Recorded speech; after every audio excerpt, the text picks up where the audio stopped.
whole thing. Magic Johnson, they let him play with full-blown HIV. Bro, listen.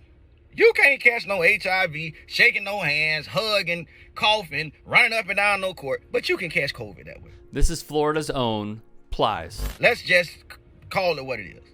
And I already know the famous line, they can be bleeding.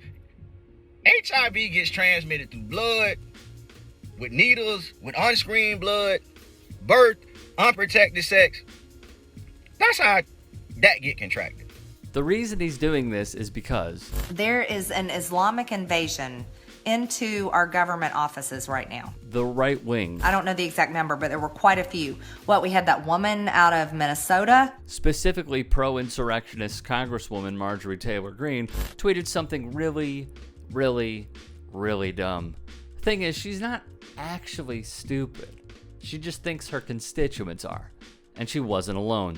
This is the part of Miami that Hollywood won't show you. It is the part that the Democrats have ruined through years of drugs, crime, and broken promises. Laverne Spicer, in her words, MAGA Republican, who ran for Congress and got, to be fair, absolutely walloped, wanted to hitch her wagon to Marjorie's nuttiness. They let Magic Johnson play basketball with full-blown HIV, but won't let Kyrie Irving play because he won't get a COVID shot. She would write. So until players start having babies on the court or unprotected sex or sharing needles, the whole blood thing don't work. Because you already know how that goes. When the players start bleeding on the court, the first thing they do is immediately take them off.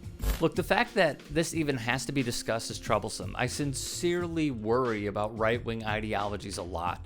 But this just shows how far we have fallen with folks on the opposite side of the aisle. Like even this schmucko who can't win a prop bet to save his life, a frequent peddler in misinformation who also clung to this fallacy. The comparison from conservatives ignores how the coronavirus is airborne and can be spread through respiratory droplets, while HIV is contracted through direct contact with bodily fluids such as semen and blood. When asked during the beginning of the pandemic about similarities between the coronavirus and HIV, Johnson noted that the viruses were completely different. You people have like worms in your brain, honestly. Other facts to counter Spicer's factlessness include the fact that Johnson literally retired right after he announced his diagnosis, the fact that there was no HIV global pandemic going on, and of course, the fact that there was no vaccine mandate in place like there is in New York City, requiring people, including NBA players, to have proof of receiving at least one shot before they can enter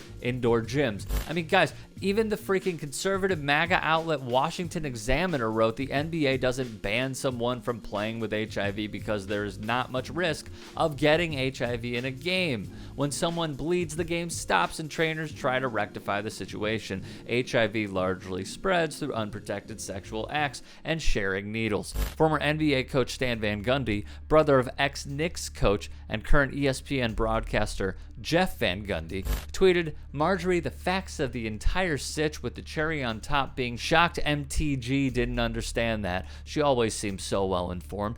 Is this all just a big joke to the right wing? Like how then Prez of American Airlines opened a breakfast at the RNC by joking that gay stood for got AIDS yet? Or maybe how Ronald Reagan himself viewed HIV the same way, refusing to publicly acknowledge the disease until 85. At that time, 5,000 people had perished. Because of the HIV virus that I have attained, I will have to retire from the Lakers. In 91, Magic Johnson announced he had HIV. Many thought he would die, including 76ers head coach Doc Rivers and ex-commish David Stern. He became a hero for his courage and willingness to open up the dialogue on HIV. Jamil Hill said it was disappointing that Johnson's HIV diagnosis has been dragged into a game of political football by some conservatives targeting coronavirus vaccine mandates. And she's right. Let's be clear. Right-wing analysis is fear-driven. Lockdowns and mask mandates, tyranny. Vax cards, like showing papers during the Holocaust. Defund, Marxism. The suburbs will be no more. It's always fear driven down their throats as a means of directing and diverting to what the real cause is. It's rinse, wash, repeat every single day.